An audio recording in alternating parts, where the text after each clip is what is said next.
can't be number one at it, don't be it. That doesn't mean the largest in sales volume. It means whatever you're doing, do it better than your competition. See, it's imperative for your people to do what? Understand what they need to change. Understand why the need for continuous improvement. Understand why constant training and new ideas. We forget to tell them why. What you have to appreciate, folks, is your people are watching you all the time. You're the person that sets the tone. Are you the great communicator? Are you fast, efficient, flexible, compassionate, disciplined? More importantly, humble, curious, open-minded, attentive, focused, effective, determined. See, before you start grading your people, grade you.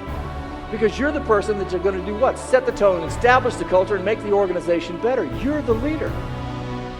See, it never ceases to amaze me when I do strategic planning sessions for major corporations. I don't do generic ones. I call them up and I say, let me see your FUBAR list. Or what? Your fouled up beyond all repair list. It's amazing how many companies don't have one. The first thing you need to say when your people fail is, what have I done to cause them to fail? Being an ex-athlete taught me a lot of important things about business I didn't appreciate at the time. One thing it taught me is I'm only as good as my next game. My last game will get me on the court, but the moment I start dropping the ball and missing the shot, you know what they say? You're out of here. You want to find out how good your company is? Call it. Call your company and find out how long it takes to get somebody on the phone who's got a smile on their face, who's got an answer. Call it. No, let's put them on voicemail. Let's not call it. Let's not answer. And then all of a sudden, if you don't answer, what if I need you on a Saturday at 8 o'clock when my stuff goes down? You said you were available 24/7, but I can't reach anybody. Find out how good you are? Call it. And then she said the words. She said, well, then what should we do? And he started explaining. When we walked in there, folks, we didn't have a customer. When we walked out, not only did we have a customer, we had a customer that explained what? That explained what we needed to do to get better. Sometimes, folks, when we make a mistake, the best thing that you could ever do is say what? I blew it. I blew it. But guess what? Let me tell you how fast we're going to fix it. And all of a sudden the client says, gosh, Yellow blew it. But boy, did they fix it fast. Your customer understands mistakes. And guess what, folks? They make them, so do we. But it's how we fix them that counts. We now have an opportunity to do what? Take it to the next level. And that's what I'm trying to identify to you. Take it to the next level.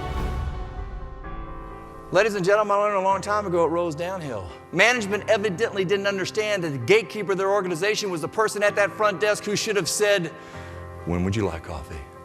That also doesn't mean the customer's always right.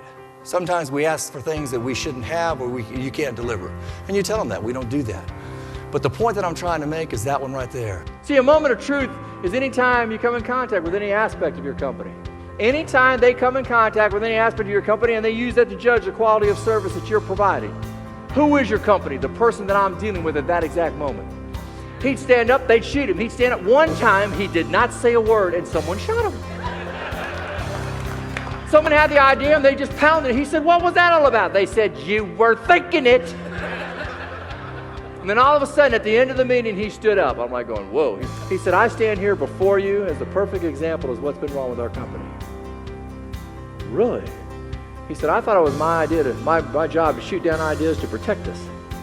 He said, today I found out my job is to listen to ideas and find out what might be right with them, even if it's only a portion. I'm doing a program about 3 months ago for Honeywell. I put this up on the screen, the place goes nuts. I'm like going, what in the world? I mean, that's funny, but I didn't know it was that funny. It goes nuts. I had no idea what was going on. After the program, I'm doing a book signing. There's like 90 people on my tail. I'm like going, what?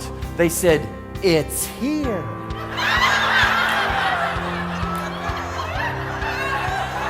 I said, what? They said, it's in this hotel. They said, it's right down. I mean, we went down the hall. We're like, talk to your peers, your associates, your confidants about things that you're doing right and also things that you're doing wrong. Smart people learn from their mistakes. Wise people learn from others. And all of a sudden, they'll say the number one person. And that person will be down there and they'll be at their table. And the next thing you know, the CEO of the corporation announces it. The lights go off and everybody starts jumping up and down. And they're sitting there and they walk up and they grab the award and they're standing in front of everybody feeling wonderful. Great, fantastic. And as they're walking off the stage, you know what management's thinking? What have you got going for me next year? It's not even cold in your hand. You know what we call it in business? Hero to zero. Folks, enjoy it. Feel the accolades. But then understand, you got to go deliver again. And if you didn't get it, you can get it next year.